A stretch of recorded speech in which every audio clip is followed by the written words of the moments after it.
Right now, Haaland has 19 goals in 10 games, matching Messi's peak 2010 and 2013 output. On a scatter plot, his pace is even more extreme.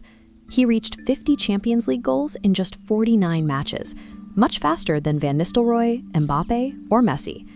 When he signed with Manchester City in 2022, many doubted he could maintain this pace.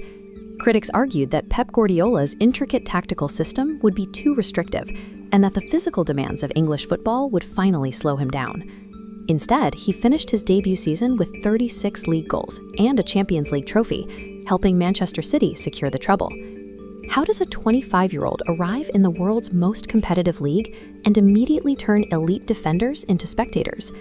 To find the answer, look past his physical size. Long before he was a giant, he was the smallest, thinnest kid on the pitch. In 2005, in the small Norwegian town of Bryne, local children spent their weekends on a single indoor artificial pitch. Among them was a young Haaland. He was a late bloomer, smaller and physically weaker than the older boys he insisted on playing against every day. Because he couldn't rely on strength, he had to adapt. He spent years learning how to outmaneuver defenders, developing an instinct for timing his runs and finding pockets of space that larger players ignored.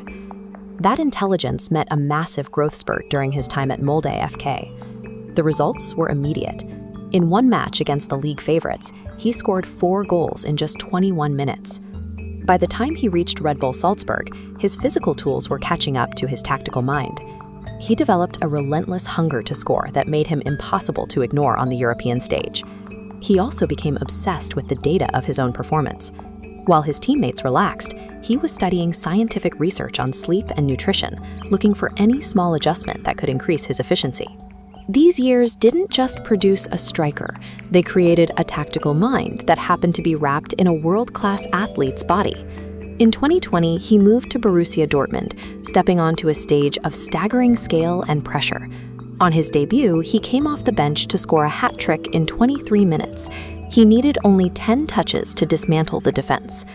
In Germany, he refined his mechanics further, strengthening his aerial game, improving his link-up play, and training his weaker foot until it was just as dangerous as his primary one.